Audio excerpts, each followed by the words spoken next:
100 गुना फलों को लेके आओ, ताकि मैं जब प्रेयर रिसीव करूं तो मैं तैयार हो जाऊं अपनी हीलिंग और डिलीवरेंस और साल्वेशन के लिए। ऊंची आवाज में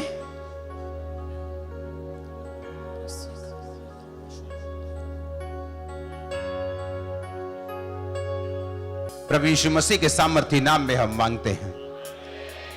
कल आपने वचन को सुना कि आपकी लाइफ की 90% प्रॉब्लम्स आपके अपने अधर्म और फेलियर के कारण, जो क्राइस्ट को हम फॉलो नहीं कर सके उसके कारण है। बाइबल कहती प्रभु यीशु मसीह एक जगह जब जा रहे थे तो एक व्यक्ति जो पागल था और अपने आप को पत्थरों से घायल करता था और दुष्ट आत्माओं से भरा हुआ था, यीशु मसीह के पास आया और बोला, हे परम प्रधान के पुत्र, तेरा मुझसे क्या काम, मुझे दुख ना दे। और बाइबल कहती प्रभु यीशु मसीह ने जब उससे कहा कि तेरा क्या नाम है, उसने कहा मेरा नाम सेना है, क्योंकि हम बहुत ज्यादा हैं। तो यीशु मसीह ने कहा अथाह गड्ढे में चली जा, और वो दुष्ट आत्मा यीशु मसीह से बहस करने लगी कि हमें वहां मत भेज, यहां पर सूरों का झुंड जो है वो चर रहा है, हमें सूरों के झुंड में भेज दे। और बाइबल कहती प्रभु यीशु मसीह ने कहा जाओ, और लिखा जब वो सूरों के झुंड में गई तो सारा झुंड झील पर डूबा और सब मर गए, और चरवाहे भागे और नगर में सुसमाचार सुनाया। मैं एक क्वेश्चन आपसे करना चाहता हूं, क्या वो जब दुष्ट आत्मा ने बोला मैं सेना हूं, यानी मैं 5000 हूं, मैं 6000 के करीब सेना की टुकड़ी एक होती थी। सेना का मतलब होता रोमी सेना में 6000 लोग होते थे। तो उसने कहा कि मेरे अंदर 6000 दुष्ट आत्माएं हैं।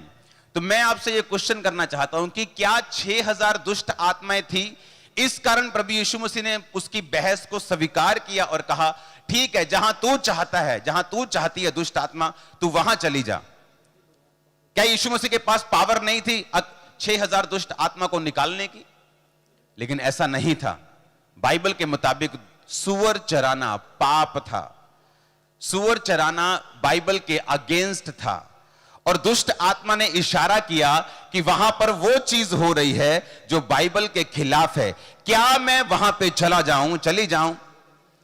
और यीशु मसीह ने कहा जा, क्योंकि बाइबल कहती है, वचन कहता है, जो बाड़ा तोड़ेगा सर्प सांप उसको डसेगा। जो बाउंड्री को तोड़ेगा, वचन कहता है सांप उसको डसेगा। कौन सी बाउंड्री, कौन सा हेज? बाइबल कहती प्रभु यीशु मसीह के वचन में लिखा, पौलुस ने कहा मैं पौलुस प्रेरित अलग किया गया हूं उसके सुसमाचार के लिए। कहां पे? अगर आप उस अलग शब्द की यूनानी भाषा में बाइबल पढ़ें तो उसका मतलब है कि परमेश्वर ने मुझे एक जगह से उठा के एक ऐसी ग्राउंड में रख दिया है जहां पे मैं फ्रीली मूव तो कर सकता हूं, मैं जहां चाहूं जा सकता हूं, उधर इधर, लेकिन उस ग्राउंड से बाहर मैं नहीं जा सकता हूं। तो परमेश्वर ने मुझे फ्री तो रखा है, मेरे ऊपर कोई चेन नहीं है, मेरे ऊपर कोई बॉन्डेज तो नहीं है, लेकिन मेरी एक बाउंड्री है, उस बाउंड्री के बाहर मैं नहीं जा सकता हूं। जब परमेश्वर ने आपको बुलाया तो आपको भी बाउंड्रीज में रहने के लिए बुलाया। हम वो नहीं कर सकते जो दूसरे कर सकते हैं, उन जगहों पे नहीं जा सकते जहां वो दूसरे लोग जा सकते हैं, वो सब फॉलो नहीं कर सकते जो दूसरे कर सकते हैं। और बाइबल कहती है ये बात यीशु मसीह को मालूम थी कि शैतान उससे क्या कह रहा है। यीशु मसीह उसके सामने झुके नहीं या उससे उसकी बहस को स्वीकार नहीं किया, बल्कि परमेश्वर ने अपने वचन को पूरा किया कि जब तुम बाड़े को तोड़ोगे तो शैतान तुमको डसेगा। इसलिए परमेश्वर ने उन दुष्ट आत्मा को बोला, उन सूरों में जाने के तुमको पूरा अधिकार है, तुम्हारे पास लीगल राइट है। डेविल आपकी लाइफ में कुछ नहीं कर सकता, आपके बच्चों की लाइफ में कुछ नहीं कर सकता, आपके फाइनेंस में कुछ नहीं कर सकता, जब तक आप उसको लीगली राइट ना दें, जब तक आप उसको अधिकार ना दें, जब तक आप उस बाउंड्री के बाहर ना हो, तब तक वो आपकी लाइफ में कोई भी काम नहीं कर सकता। जैसे ही आप बाउंड्री के बाहर आएंगे, शैतान जीसस क्राइस्ट से आज्ञा लेके आपकी लाइफ में काम करता है। फिर आप जीसस क्राइस्ट को कंप्लेंट नहीं कर सकते, आप परमेश्वर के सामने रोकर परमेश्वर को दोष नहीं दे सकते कि मेरी लाइफ में ऐसा क्यों हुआ, मेरी जिंदगी में ऐसा क्यों हुआ, शैतान ने मेरी जिंदगी में काम क्यों किया। क्योंकि बाइबल कहती है जब हम बाउंड्रीज के बाहर जाएंगे वहां पे परमेश्वर की सुरक्षा हमारे साथ नहीं होती। अब हमें यह देखना है कि कहां पे हम परमेश्वर के वचन को तोड़ रहे हैं, कहां पे हम परमेश्वर के वचन की बाउंड्री से बाहर जा रहे हैं, क्योंकि वचन की बाउंड्री के बाहर परमेश्वर की ना तो सुरक्षा की गारंटी है, ना तो उसकी बरकत की गारंटी है, और शैतान के पास लीगल राइट है उस व्यक्ति में रहने का। कई बार जब दुष्ट आत्माएं लोगों में से निकाली जाती हैं तो वो दुष्ट आत्मा बोलती है कि मैं इसकी पुरानी फोटो में हूं, इसकी शादी की फोटो में हूं, जो ये फाड़ना नहीं चाहती क्योंकि इसकी मेमोरीज हैं, लेकिन उसमें शैतान का पूरा वास है, उसमें शैतानी चीजें हैं। और यही रीजन होता है कई लोग अपनी दुष्ट आत्माओं से डिलीवर नहीं होते, क्योंकि वो पास की उन मेमोरीज को भी रखना चाहते हैं जिनमें शैतान मिला हुआ है।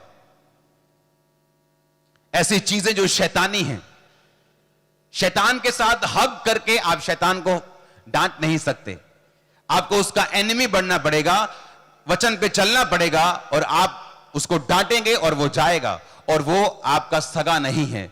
अच्छे लोगों को वो ज्यादा पकड़ता है, अच्छे बुद्धि वाले लोगों को वो ज्यादा डिप्रेशन में रखने की कोशिश करता है, अच्छे माइंड और अच्छी बुद्धि वाले लोगों को वो ज्यादा नशे में डालने की कोशिश करता है। अब हमेशा ये बात को नोटिस करेंगे, जितने लोग अच्छे होंगे शैतान का अटैक उन पे ज्यादा होता है। क्यों? क्योंकि शैतान को आपकी अच्छाई पसंद नहीं। बाइबल कहती है वो हर एक अच्छी चीज को खत्म करना चाहता है, हर वो चीज जो परमेश्वर ने बनाई है वो उसको फिनिश करना चाहता है। उसे नहीं पसंद आपकी फैमिली ब्लेस हो, उसे नहीं पसंद आपकी मैरिज लाइफ में कोई रुकावट ना हो, उसे नहीं पसंद आपके घर में शांति हो, उसे कलेश पसंद है, उसे डाइवोर्स पसंद है, उसे पंगे पसंद है, उसे बीमारियां पसंद हैं। और बाइबल कहती है परमेश्वर से दूर रहना, उसके वचन को तोड़ना शैतान को लीगल राइट देता है कि यीशु मसीह भी उसे मना नहीं करते आपकी लाइफ में काम करने के लिए। हालेलुया। इसलिए 90% जो हमारी प्रॉब्लम्स हैं वो हमारे अपने ही रॉन्ग डिसीजन और जीसस क्राइस्ट को फॉलो ना कर पाने का जो फेलियर है हमारा, उसी की वजह से है। यीशु मसीह ने साफ कहा, जब हम लूका की पुस्तक ल्यूक 22 उसकी 40 आयत को पढ़ते हैं, यीशु मसीह ने उसमें क्लियरली एक बात को कहा है। लूका 22 उसकी 39-40, जब वह बाहर निकलकर अपनी रीति के अनुसार जैतून के पहाड़ पर गया और चेले उसके पीछे हो लिए, उस जगह पहुंचकर उसने कहा, प्रार्थना करो ताकि तुम परीक्षा में ना पड़ो। हालेलुया। अगर हम इस परीक्षा के वचन को पढ़ते हैं यूनानी भाषा में, जो जिस भाषा में बाइबल लिखी गई है, तो परीक्षा का मतलब आपकी स्क्रीन पर अगर है तो उसे दिखा देना। परीक्षा का मतलब है पैरास्मोस, जिसका मतलब है कि डिसिप्लिन करना, किसी व्यक्ति को एडवर्सिटी के साथ, किसी व्यक्ति को डिसिप्लिन में लेके आना, उसकी लाइफ में मुश्किलों को एंटर करवा के। जीसस ने कहा कि तुम प्रार्थना करो ताकि तुम परीक्षा में ना पड़ो। एक परीक्षा खुदावन जीसस क्राइस्ट के लाइफ में आनी थी। उसने क्रूस को उठाना था, उसने कांटों का ताज डालना था। कोई पाप साबित नहीं हुआ जीसस क्राइस्ट पे। मालूम है कि नहीं मालूम? राजा ने कहा तुझ पे कोई पाप साबित नहीं होता, तू जस्ट अपने मुंह से कह दे कि मैं निर्दोष हूं और हमें तुझे छोड़ना पड़ेगा, क्योंकि एक भी गुनाह तेरे पे साबित नहीं हुआ। अगर तुम मुंह से ही कह दे तो मुझे लीगली तुझे छोड़ना पड़ेगा। जीसस ने कहा मैं इनकी वजह से पकड़वाया नहीं गया हूं, मैं 3.5 साल मैंने इन्हीं लोगों में प्रचार किया, इन्हीं के लंगड़ों को चंगा किया, इन्हीं के अंधों को आंखें दी, और जब मेरी मर्जी हुई मैंने अपनी मर्जी से अपने आप को इनके हाथों में पकड़वाया है ताकि मैं मारा जाऊं, गाड़ा जाऊं और तीसरे दिन मुर्दों में से जी उठूं। अपनी मर्जी से मैंने अपने आप को दिया है और अपनी मर्जी से वापिस लूंगा, क्योंकि मैं परमेश्वर हूं। आमीन। जो लोग बोलते हैं जीसस क्राइस्ट अपने आप को बचा नहीं पाया, उनको अपनी अनपढ़ता का इलाज करवाना चाहिए। उनको सुनना चाहिए चर्चिस में जाके कि जीसस ने क्यों अपने आप को छुड़ाया नहीं, और क्यों तीसरे दिन उसने अपने आप को छुड़ाया और वो जी उठा। हालेलुया। सब लोगों के जन्मदिन होते हैं, मरण दिन होते हैं।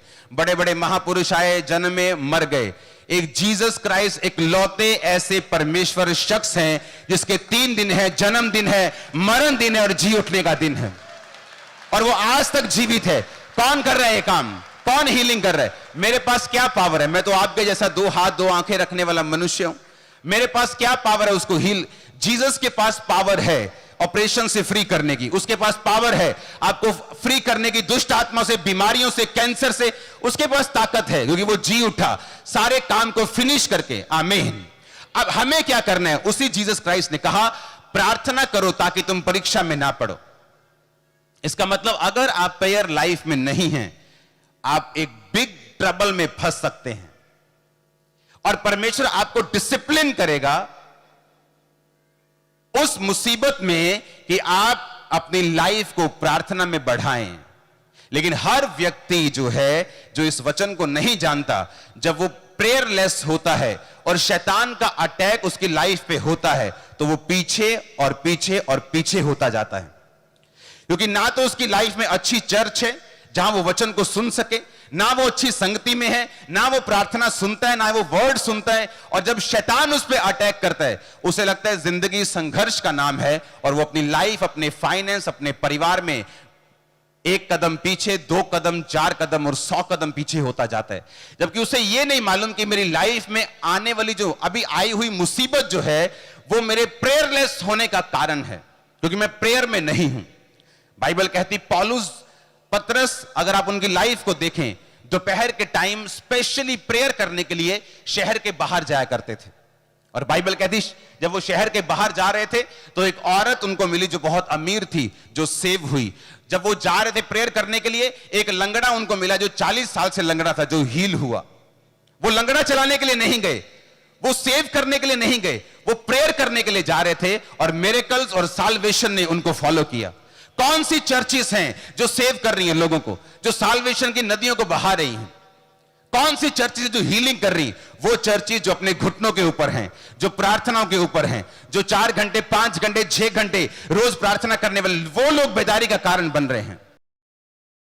एक व्यक्ति फॉरेन कंट्री में गया और जहां उसने देखा कि हर तरफ वेश्यागिरी, हर तरफ शराब, हर तरफ ये पाप चल रहे हैं, प्रार्थना करनी शुरू की।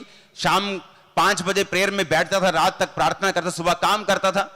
7 साल, 5 साल कोई जवाब नहीं आया, काम छोड़ दिया। फुल टाइम प्रेयर में, फुल टाइम सपोर्ट करने वाले लोग खड़े हो गए, तुम प्रेयर करो, हम तुम्हारे साथ हैं। एक समय आया जब उस देश में सरकार बदली, उस देश की सरकार ने लॉ लागू कर दिया, वैश्यालय, देश के पूरे वैश्यालय बंद कर दिए गए, लोगों ने शराब को छोड़ दिया। 99% वो देश क्रिश्चियन बन चुका था, पूरा देश सेव हो चुका था। और किसी बंदे ने पूछा कि भाई साहब आपने क्या किया, पूरा देश, सारा माहौल चेंज कर दिया, आपने क्या किया? आपने अपनी प्रेयर वाले रूम में लेके गया और 2 गड्ढे दिखाए जो लकड़ी की कालीन के ऊपर बन चुके थे। कहता ये मेरा प्राइस है जो मैंने खुदाबंद को पे किया है। मैंने रोज प्रेयर की है, बिन नागा प्रेयर की है। जब उत्तर नहीं आया, जब मुझे ठंडा लगा, जब मुझे मुश्किल लगा, तब भी मैंने प्रेयर की है, लेकिन आज परमेश्वर ने मेरी प्रार्थना का उत्तर दिया है। आमीन। एक सेवक था, बहुत सी परीक्षाओं में रहता था, हर वक्त कोई ना कोई परीक्षा उसकी लाइफ में रहती थी, और वो हर वक्त प्रार्थना करता था, परमेश्वर मेरी लाइफ में ऐसा कर। क्योंकि परमेश्वर ने उसे इतना इस्तेमाल किया कि साउथ इंडिया में, जिस तरह नॉर्थ इंडिया में आज परमेश्वर मुझे यूज कर रहा है, साउथ इंडिया में उसे परमेश्वर ने इतना इस्तेमाल किया कि आज साउथ इंडिया की हर एक अनॉइंटेड मिनिस्ट्री कहीं ना कहीं से उस व्यक्ति से प्रभावित थी। आज वो परमेश्वर के पास है। इतनी वो प्रेयर करता था, और एक दिन परमेश्वर उसके सपने में आए और दर्शन में आए, और परमेश्वर के पास एक डायरी थी, और वो परमेश्वर उससे कह रहे थे कि मेरे बेटे, जब तूने 7 साल पहले प्रेयर की थी ये वाली, मैंने लिख ली थी। जब तूने 5 साल पहले ये वाली प्रेयर की थी, मैंने लिख ली थी। जब 4 साल पहले तू ये प्रार्थना कर रहा था, मैंने अपनी डायरी पे नोट किया। आज मैं तुझे उन प्रार्थना का उत्तर देने के लिए आया हूं। आज मैं तेरी एक एक प्रार्थना का उत्तर दूंगा। और परमेश्वर ने उन सब प्रार्थना का उत्तर दिया जो 10 साल पहले भी की थी, 7 साल पहले भी की थी, 6 साल पहले भी की थी, 4 साल पहले भी की थी। आमीन। हमें लगता है कि हम प्रेयर कर रहे हैं, उसका उत्तर नहीं आ रहा, जवाब नहीं आ रहा। मैं इस बात का गवाह हूं, अपनी लाइफ की जो प्रेयर्स, जिस काम के लिए मैं परमेश्वर में आया था कि परमेश्वर मुझे ये काम के लिए क्या हील कर सकता है, क्या इतनी भी बड़ी बीमारी भी चंगी हो सकती है। पहले साल प्रेयर की, दूसरे साल, तीसरे साल, चौथे साल, 5वें, 6वें, 7वें मेरी हीलिंग मिनिस्ट्री स्टार्ट हो चुकी थी, लेकिन मैं अभी भी अपनी हीलिंग का वेट कर रहा था। लोग बोलते ये हीलिंग मिनिस्ट्री है, ये हीलिंग मिनिस्ट्री नहीं थी, ये फेथ मिनिस्ट्री थी, जहां मैंने हीलिंग करना स्टार्ट कर दिया था, और अभी भी अपनी हीलिंग के लिए परमेश्वर मुझे परख रहा था कि क्या तुझे अगर मैं हील नहीं करता, क्या तब भी तू सेवा करने के लिए तैयार है? 10 साल बाद उत्तर आया। जब आया, विरोधियों के मुंह बंद हुए, शैतान के मुंह बंद हुए, खुदा ने ब्लेस किया, प्रेयर का उत्तर आया, लेकिन बहुत सालों के बाद आया। हालेलुया। हमें लगातार प्रार्थनाओं में बने रहना है, अपनी लॉस्ट, अपने फैमिली मेंबर्स के लिए जो साल्वेशन में नहीं है, अपने लोगों के लिए, अपने पास्टर्स के लिए, अपनी चर्चिस के लिए, इवेंजलिस्ट लोगों के लिए, अपने विजन के लिए जो खुदावंद ने अपने लोगों को, अपने दासों को, आपको दिया है। आपको प्रेयर्स में हमेशा बने रहना है।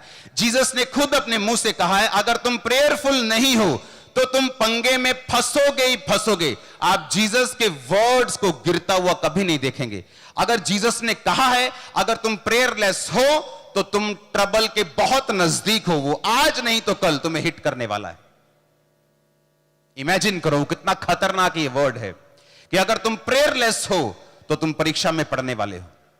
और मैं आपको सच कह रहा हूं, एक परीक्षा परमेश्वर में बढ़ने के लिए है, एक सताव के रूप में आती है। जब आप प्रेयर करते हुए भी सताव सहते हैं, वो परीक्षा आपको बढ़ाने के लिए है। लेकिन ये परीक्षा जो आपके प्रेयरलेस होने के कारण आई, ये आपको बढ़ाने के लिए नहीं होती, फिर आपको ये सिखाती है डंडों के साथ, कोड़ों के साथ। अगर आप प्रेयरलेस हैं, आप बुजुर्ग हैं, चाहे आप यंग एज में हैं, तो ट्रबल वेट कर रहा है अगर हम प्रेयरलेस हैं तो।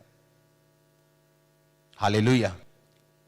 पतरस कितना सामर्थी था, इतना दलेर था कि किसी की हिम्मत नहीं होती थी कुछ करने की, और बोलता था खुदा अगर तू ही है तो मैं पानी में चल के आ रहा हूं तेरे पास। इतना दलेर था। कान काट दिया। आपको क्या लगता है कान काटा पतरस ने? जब यीशु मसीह को पकड़ने के लिए आए तो पतरस ने तलवार से कान काट दिया एक सिपाही का। वो कान काटा था उसने। जब तुम तलवार मारते हो, कान काटने के लिए मारते हो, कहां मारते हो? तुम सिर के ऊपर मारते हो। वो मारने के लिए उसने तलवार मारी थी उसको, वो हट गया, उसका कान कट गया। इतना दलेर की परमेश्वर के लिए जान दे सकता है, ले सकता है। और यीशु मसीह जब प्रार्थना करने, परमेश्वर ने कहा पतरस प्रार्थना कर ताकि तू परीक्षा में ना पड़े। यीशु मसीह को बोलता है परमेश्वर अगर तुझे मरना पड़ा, मैं मरने के लिए तैयार हूं। ऐसी की तैसी तुझे हाथ लगा के देखे कोई। और अगले दिन पता क्या बोलता है? कहता मैं इसको नहीं जानता। लोग बोलते हैं तू वही है ना जो यीशु के साथ था? कहता नो नो नो, मैं नहीं इसे जानता। दूसरी औरत फिर बोली तू वही है, तेरी बोली तेरा भेद खोलती, तू जीसस क्राइस्ट के चेलों की तरह बोलता है। कहता लानती हो, लानती जो उसको जानता हो। कसमें खाने लग गया, लानते डालने लग गया। कहता मैं इसको नहीं जानता। क्या हुआ? प्रार्थना कर ताकि तू परीक्षा में ना पड़े। तेरी फिजिकल दलेरी, तेरा बाप बिशप है, तेरा दादा आर्क बिशप है, तेरा चाचा अपोस्टल है, तेरा मामा पास्टर है, तू बड़ा टैलेंटेड है, तू कंप्यूटर इंजीनियर है, तू बड़ा फेथफुल है, कुछ काम नहीं आएगा अगर तू प्रेयरलेस है तो। शैतान तुझे पकड़ेगा अगर तू प्रेयरलेस है तो। इतना दलेर होने के बावजूद कि जीसस के लिए मरने मारने को तैयार है। जीसस ने कहा था अगर तू प्रेयर नहीं करेगा तो परीक्षा में पड़ेगा। हालेलुया। आज किन लोगों को परमेश्वर इस्तेमाल कर रहे हैं? क्या वो टैलेंटेड लोग हैं उनको इस्तेमाल कर रहे हैं? मैं आपको एक सीक्रेट बताता हूं परमेश्वर का। यहोशू जो था, जो मूसा के बाद मूसा की तरह ही इस्तेमाल हुआ। कौन लोग हैं जो बदलाव पैदा कर सकते हैं अपने घर में, अपने देश में, अपनी स्टेट में? कौन लोग हैं जो एक बड़ा बदलाव लेके आ सकते हैं? टैलेंटेड नहीं, प्रेयरफुल लोग ये बदलाव लेके आ सकते हैं। बाइबल कहती है निर्गमन 33 उसकी 11, यहोवा मूसा से इस प्रकार आमने सामने बातें करता था जिस प्रकार कोई अपने भाई से बात करे। मूसा तो अपनी छावनी में लौट आता था। कहां से? उस हैकल से, उस तंबू से, परमेश्वर के आराधनालय से, परमेश्वर की हजूरी से। परंतु यहोशू नामक एक जवान जो नून का पुत्र और मूसा का सेवक था, वह तंबू में से नहीं निकलता था। बाइबल कहती है जब मूसा अपना काम करके परमेश्वर से आज्ञाओं को लेके एक तंबू होता था वहां से निकल जाता था, लेकिन जो यहोशू था उस तंबू को नहीं छोड़ता था और वो वहीं रहता था। और मूसा के बाद जब परमेश्वर ने चुनाव किया तो इजराइल के प्रधान फेल हो गए। मूसा के रिश्तेदार उसकी जगह नहीं ले सके। कौन उसकी जगह ले पाया? जो उसको फॉलो करता था, जो उसका सेवक था, यानी जो उसके साथ अटैच था, जो उसके साथ जुड़ा हुआ था। अगर आप जीसस क्राइस्ट के साथ अटैच्ड हैं, अगर आप उस तंबू को, उस प्रेयर के स्थान को आप नहीं छोड़ते हैं, तो आप टैलेंटेड हैं या नहीं हैं? बाइबल कहती आप उस जगह इस्तेमाल किए जाएंगे और उस लेवल पे यूज किए जाएंगे जहां आप सोच भी नहीं सकते। और वो लोग आपको फॉलो करेंगे जब वचन पूरा होगा कि मैंने निर्बल को, मैंने तुच्छ को, मैंने गरीब को चुन लिया, ताकि जो अपने आप को कुछ समझते हैं उन्हें शर्मिंदा करने के लिए, जो अपने आप को अमीर समझते हैं उन्हें शर्मिंदा करने के लिए, जो अपने आप को पावरफुल समझते हैं उन्हें शर्मिंदा करने के लिए, ताकि तुम समझ सको कि मेरा चुनाव जो है परमेश्वर ने किया है। ये उसका प्लान है आपकी लाइफ के लिए। उसने कहा मैंने इस्राएलियों को इसलिए नहीं चुना। क्यों परमेश्वर ने इस्राएल को चुना? क्या परमेश्वर की कोई ऐसी खास इच्छा थी कि वो इस्राएलियों को चुने? बाइबल कहती परमेश्वर ने कहा इस्राएलियों, मैंने तुम्हें इसलिए नहीं चुना कि तुम बहुत थे, बल्कि तुम गिनती में सबसे थोड़े थे, तुम सबसे कमजोर थे। इसीलिए मैंने इस्राएली जाति को चुना, ताकि जब मैं इनको बरकत दूं और इनके द्वारा बड़े बड़े राजाओं को हराऊं, तो ये बोले कि हम में कोई ताकत नहीं थी। ये सब काम करने वाला परमेश्वर है। बाइबल कहती एस्तर 4 उसकी 15 और 16 आयत में लिखा, उसने कहा तुम सब मिलकर मेरे निमित्त उपवास करो। तब एस्तर ने मोर्दके के पास कहला भेजा, तू जाकर शूशन के सब यहूदियों को इकट्ठा कर और तुम सब मिलकर मेरे निमित्त उपवास करो 3 दिन रात, ना तो कुछ खाओ ना कुछ पियो। मैं भी अपनी सहेलियों सहित उपवास करूंगी और ऐसी ही दशा में नियम के विरुद्ध राजा के पास भीतर जाऊंगी। यदि नष्ट हो गई तो हो गई। एस्तर को मालूम था पावर फास्टिंग की, पावर प्रेयर की उसको मालूम था। उसने इमरजेंसी में रोजे नहीं रखे थे, उसको बचपन से रोजे रखना और प्रार्थना करना सिखाया गया था। एक होता है इमरजेंसी में रोजे रखना। मैंने बहुत से क्रिश्चियन देखे इमरजेंसी रोजे रखते हुए। किडनी खराब हो गई, रोजा रख लिया। लीवर खराब हो गया, अब रोजे रख लिए। लीवर ठीक हो गया, रोजा भूल गए। कोई मुसीबत आ गई, रोजे रख लिए। मुसीबत खत्म, रोजे खत्म। ये इमरजेंसी वाला जो काम होता है ना, जो इमरजेंसी स्टपनी यूज करते हैं, कई बार स्टपनी भी पंचर निकलती तो तुम सड़क पे खड़े हो जाते। उसको बचपन से सिखाया गया था पावर क्या है उस फास्टिंग की, पावर क्या है उस प्रेयर की। इसीलिए जब वो राजा के पास गई, उसी प्रेयर की वजह से और फास्टिंग की वजह से उसका विवेक जिंदा था। और जब दूसरी लड़कियां एक्स्ट्रा गिफ्ट लेके आ रही थी, उसने कहा वही मुझे चाहिए जो राजा की ओर से ठहराया गया है। उसे मालूम था कि अगर वो राजा के पास पहुंची है तो ये खुदा का ही फेवर, उस फास्टिंग और प्रेयर का नतीजा है जो मोर्दके ने उसे बचपन से सिखाया है। आपके बच्चे क्या सीख रहे हैं बचपन से? क्या वो प्रेयर सीख रहे हैं? क्या उनको रोजे रखने आते हैं? क्या उनको प्रार्थना करनी आती? अगर आज आप उनको सिखा नहीं रहे, बाइबल कहती जब बड़े हो जाएंगे तुम उन्हें नहीं सिखा पाओगे। अगर आज उन्हें सिखाओगे, जब वो बड़े होंगे तुम्हें कहने की भी जरूरत नहीं होगी। आपके बच्चे आपको फॉलो करते हैं, वो आपके प्रीचिंग से प्रभावित नहीं होते, वो आपकी लाइफस्टाइल से प्रभावित होते हैं। मेरी फैमिली मेरी प्रीचिंग से बचाई नहीं गई। मैंने अपने फादर को बैठकर एक बार भी बाइबल खोलकर आज तक वचन नहीं समझाया है।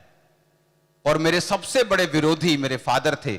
2020 में मैंने अपने फादर को खुद बपतिस्मा दिया।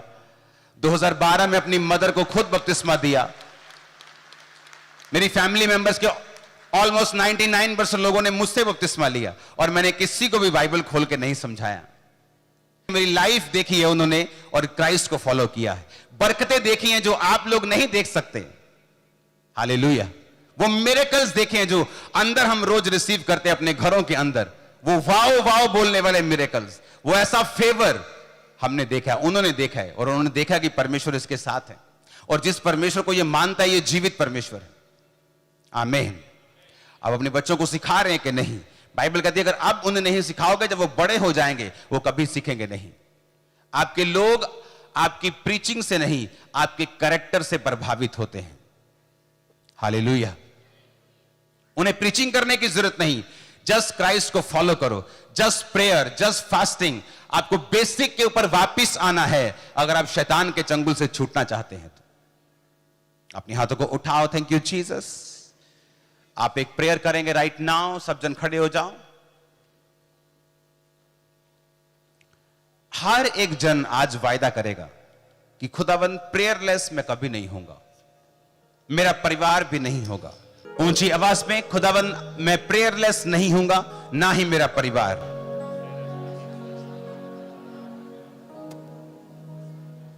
वायदा करके जाना है आज, ना तो मैं और ना मेरा परिवार हम कभी प्रेयरलेस नहीं होंगे।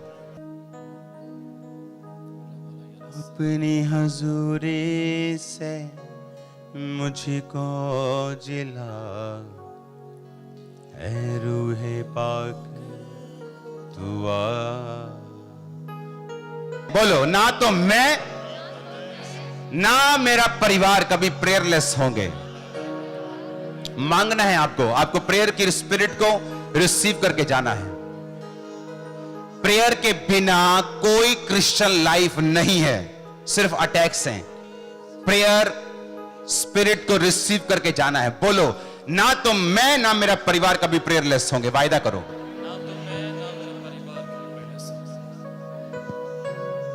अपने हाथों को उठाओ। प्रेयर के बाद मैं एक खास प्रेयर करने वाला हूं आप लोगों के लिए। उठाओ हाथों को, वायदा करके जाओगे, ना मैं ना मेरा परिवार। आप 80 साल के हो, आप 15 साल के हो, बाइबल सबके लिए एक है। आप नहीं कह सकते मैं बुजुर्ग हूं, मैं प्रेयर नहीं कर सकता।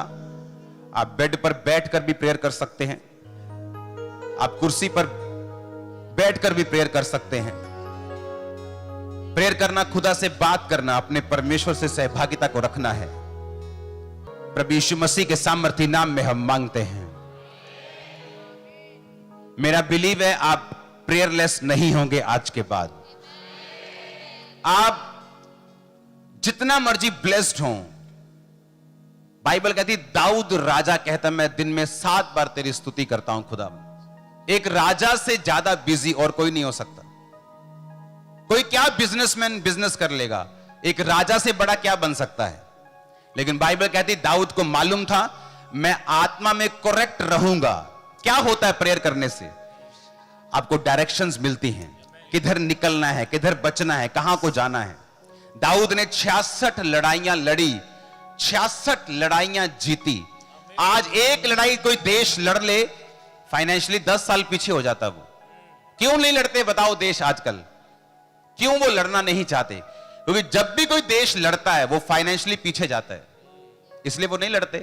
दाऊद 66 बार लड़के भी फाइनेंशियली ब्लेस्ड रहा। क्यों? प्रेयरफुल इंसान।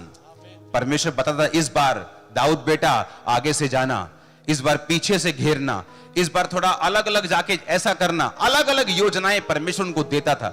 आज लोग कंफ्यूज क्यों हैं? गाइडेंस क्यों नहीं, मालूम क्यों नहीं कहां जाना है? क्योंकि प्रेयरलेस हैं। आप एक दिन खुदा के पास बैठ के बोलेंगे खुदाबंद मैं क्या पढ़ूं, मैं किस प्रोफेशन को चूज करूं, आपको जवाब नहीं मिलता। दूसरे दिन, तीसरे दिन, 1 साल आप रोज खुदा से बात करेंगे, कभी तो वो आपसे बात करेगा। वो तोता थोड़ी है कि आप तोते को बोलेंगे तोता कार्ड निकाल, तोता कार्ड निकाल देगा।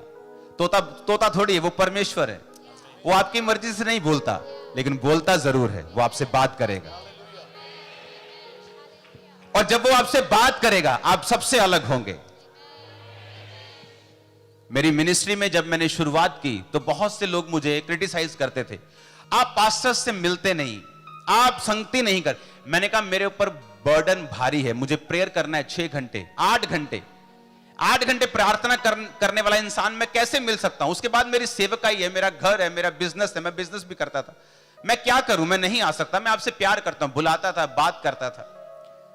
और जब परमेश्वर में हुजूरी में बैठता था, प्रभु मुझसे बात करते थे, सेवा इस प्रकार से करना है, इस तरह से करना है, इस तरह से बढ़ना है, इस तरह से करना है। आज आप पंजाब में अगर देखेंगे तो हर चर्च टेंट चर्च खोलना चाहती, हर बंदा फॉलो करना। क्यों? रीजन खुदा ने कहा ऐसा करना है। जब मैंने सेवा स्टार्ट की आज से 18 साल पहले, मैं शायद जो पहली मेरी चर्च थी वो इसी तरह की होती। अगर मैं बनाता तो सेम होती, थोड़ा सा फर्क होता। तो इतनी चर्च में मैं कब का बैठा होता, एसी उसी फिट करके 5 स्टार चर्च बना के, 5 स्टार गाड़ी लेके, बंगला सेट करके आराम से बैठता। लेकिन परमेश्वर ने कहा नहीं, चर्च नहीं बनाना अभी, जब तक मैं तुम्हें खुले मैदानों में ना ले जाऊं। आज वो चर्च 100 एकड़ के करीब हो जाएगी। वहां पे 2.5 लाख, 3 लाख, 5 लाख लोग भी आ जाएंगे तो भी बैठ जाएंगे। जब आप प्रेयर में जाएंगे तो वो आपसे बात करेगा। वो आपका दुश्मन नहीं है कि आपको बोर करना चाहता है, वो आपसे बात करना चाहता है, वो आपको छुड़ाना चाहता है, वो आप ही को फ्री करना चाहता है। God bless you all. अपने हाथों को उठाओ. Thank you Jesus. एक सॉन्ग को गाएंगे अपने हाथों को उठा के, सेम सॉन्ग. रुआ रुआ